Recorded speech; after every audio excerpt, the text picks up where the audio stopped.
Hello students, अगर आज आप भी सामाजिक विज्ञान का पेपर दे करके आए हैं तो देखिए इसका संकेतांक चेक कर लीजिए 825 FT। ये सामाजिक विज्ञान का पेपर है मेरे पास 2023 का। देखिए आज आपके कितने क्वेश्चन सही हुए आप इसको मैच कर लीजिएगा जल्दी से।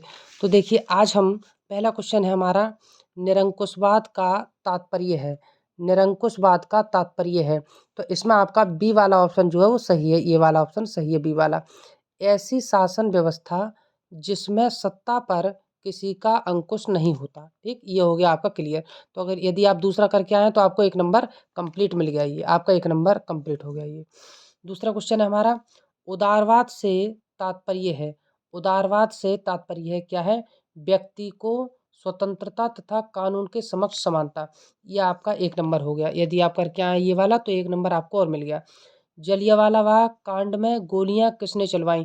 तो आपको पता है जलियांवाला बाग जो मैसकर से हुआ था, हत्याकांड, उसमें गोलियां जो थी वो किसने चलवाई थी? जनरल डायर ने।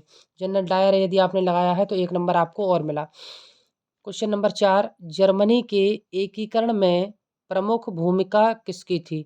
तो जर्मनी के एकीकरण में जो प्रमुख भूमिका थी वो थी ऑटोमान बिस्मार्क की। पूरा नाम था ऑटोमान बिस्मार्क, लेकिन यहाँ पे शॉर्ट में आ गया है तो बच्चे इसको शायद हो सकता है गलत भी कराए हों।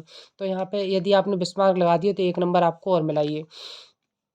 चौरी चौरा कांड कब हुआ था? तो चौरी चौरा कांड जो हुआ था गाइस वो हुआ था आपका 1922 ईस्वी में। एक नंबर आपको और ऐड हो गया। क्वेश्चन नंबर 6 पे आते हैं, क्या है? विभिन्न स्तरों पर सत्ता का बंटवारा कहलाता है।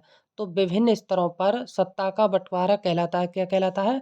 सामुदायिक सरकार। एक नंबर ये और मिला। हिंदी किस प्रकार की भाषा है? तो आप जानते हैं हिंदी राजभाषा होती है। तो यदि आपने राजभाषा पर लगा दिया तो एक नंबर और ऐड हो गया स्कोर में आपके। क्वेश्चन नंबर 8, संविधान के माध्यम से महिलाओं का प्रतिनिधित्व सुनिश्चित किया गया है। तो संविधान के माध्यम से महिलाओं का प्रतिनिधित्व सुनिश्चित किया गया है, कैसा? लोकसभा में। एक नंबर और मिला। नेपाल में राजतंत्र की समाप्ति हुई। तो नेपाल में राजतंत्र की जो समाप्ति हुई थी वो कब हुई थी? 2008 में। 2008 में, ये एक नंबर आपका और ऐड हो गया। भारत में केंद्र शासित प्रदेशों की संख्या कितनी है? सब बच्चे लगभग मोस्टली इसको गलत ही करके आए होंगे। कुछ ने लगाया होगा 7, लेकिन ये 7 नहीं है।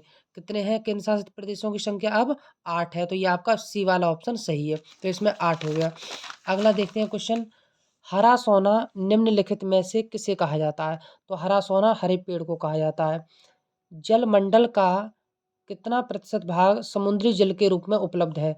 तो यह आपका 97.5%। रबी की फसलों को बोने का समय क्या होता है? तो रबी की फसलों को जो बोने का समय होता है वो होता है आपका अक्टूबर दिसंबर है। अक्टूबर दिसंबर में ये फसलें बोई जाती हैं। कौन सा उद्योग चूना पत्थर को कच्चे माल के रूप में प्रयुक्त करता है? तो कौन सा उद्योग चूना पत्थर को कच्चे माल के रूप में प्रयुक्त करता है? सीमेंट। निम्नलिखित में से कौन सा आधारभूत उद्योग है? तो निम्नलिखित में से जो आधारभूत उद्योग है आपका वो है लौह इस्पात। तो यदि आप ये क्वेश्चन करके आए हैं तो आपके एक एक नंबर और मिले आपको। नेक्स्ट क्वेश्चन है, सूचना का अधिकार अधिनियम कब पारित हुआ? तो मैंने देखा था अधिकतर बच्चों ने आज ये लगाया है सी वाला ऑप्शन, जनवरी 2006। नहीं, ये नहीं है आपका, ये आंसर है हमारा अक्टूबर 2005। भारत में आर्थिक उदारीकरण की शुरुआत कब हुई? तो भारत में आर्थिक उदारीकरण की शुरुआत हुई थी वो वर्ष 1991 में हुई थी। एक नंबर आपको और मिल गया।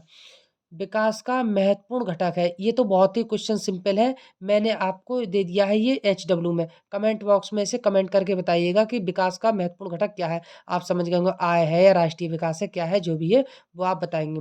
नेक्स्ट, जब एक देश में एक स्थान से दूसरे स्थान पर व्यापार किया जाता है तो उसे कहते हैं, एक देश में मतलब अपने देश के अंदर ही आपको व्यापार करना है, दूसरी जगह नहीं जाना है, तो ये आंतरिक व्यापार कहलाता है आपका।